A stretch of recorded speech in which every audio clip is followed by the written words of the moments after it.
السلام عليكم ورحمة الله وبركاته. الله يعطيكم العافية. ما شاء الله، هذا شجر الزيتون اللي عنا. هلا راح اعمل لكم ان شاء الله فيديو على العناية بشجر الزيتون، مثل ما عملنا العناية بشجر الجوز. هلا العناية بشجر الزيتون. اللي بده هيك زيتون ما شاء الله تبارك الله، اللي بده هيك زيتون خليه معنا يتابع الفيديو للآخر. خليكم معنا. هذا الزيتون ما شاء الله تبارك الله، شايفين وين ما طلعت بالشجرة ما شاء الله زيتون، ما شاء الله تبارك الله. هذا الزيتون بس بده شوية عناية، شايفين ما شاء الله. هلا عناية بشجر الزيتون. أرجيكم شكل الزيتونة من برا من بعيد. هاي شكل الزيتون الشجر من بعيد، شايفين. هذا الشكل بنسميه نحن الشكل التاجي، الشكل التاجي، القصة الشكل التاجي، يعني مثل التاج. شايفين شلون كلها مثل التاج. رح نقرب لقدام. ليش؟ مشان يكون قلبه، شايفين شلون قلب فاضي. هذا هو الشكل هون، شايفين القلب فاضي. بس يكون القلب فاضي ما بيمرض الزيتون، شايفين، وبيعطيك حمل كبير كتير. تاني شغلة القص بيلعب دور. بالقص بنخلع القديم ونخلي الجديد. بس يصير وقت القص ان شاء الله نعملكم فيلم عن القص ان شاء الله تعالى. مثل ما لكم شايفين ما شاء الله شجر الزيتون حامل بشكل ممتاز جدا جدا. الحمد لله رب العالمين. الله يبارك، الله يبارك، ما شاء الله ما شاء الله. هاي اول شي وحدة قلناها. تاني وحدة مثل ما لكم شايفين الارض، شايفين الارض كلياتها بدها تكون نظيفة، ما يكون فيها عشب.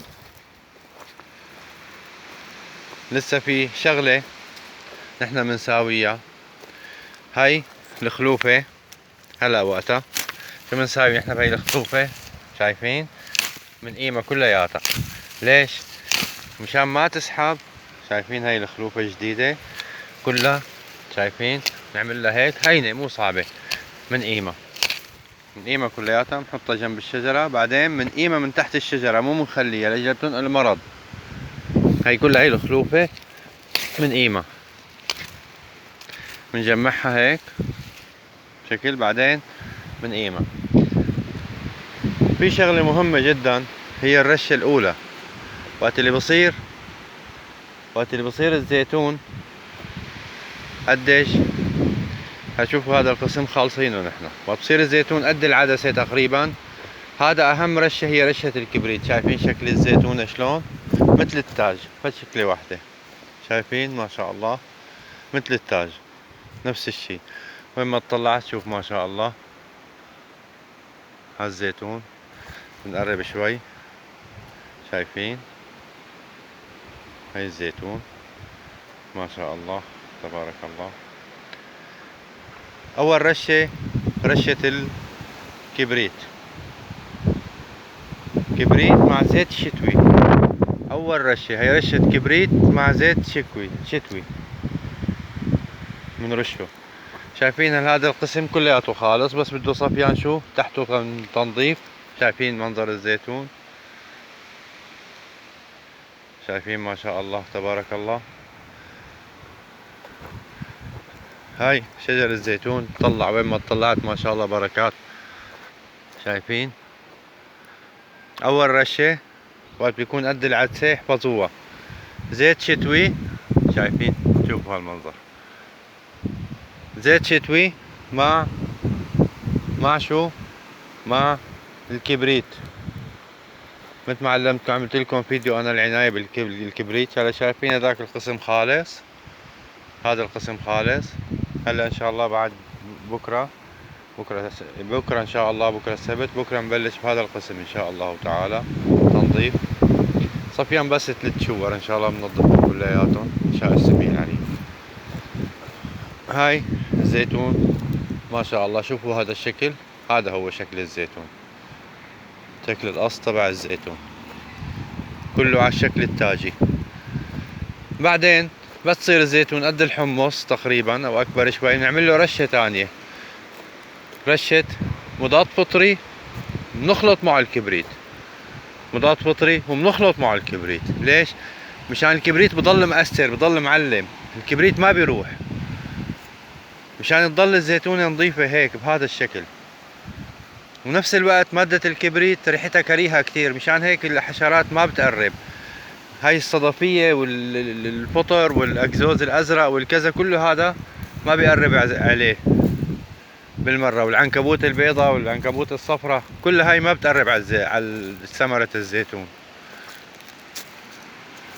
شايفين ما شاء الله هذا الزيتون وين ما طلعت ما شاء الله بركات ما شاء الله. الزيتون بعطيكم نصيحة مهمة جدا جدا للكل، بعطيكم نصيحة مهمة جدا جدا. شجر الزيتون، شجر الزيتون ما بتسقي نهائيا، ما بتقرب عليه نهائيا لسببين. السبب الاول بيعطيك نسبة زيت اكثر، بيعطيك نسبة زيت اكثر، هذا السبب الاول. هلا هون مثلا بيعطي نسبة زيت بالمية 35 32 كيلو 35، اذا تأخرت عليه زيادة بيعطيك 36 37، بس وسطيا 30 32، بين 29 و 30 32، يعني اقل شي 29. السبب الثاني اذا اجى برد مفاجئ او سقيع مفاجئ ما بيسقع الزيتون، هذا السببين ما بتعطي الزيتون مي.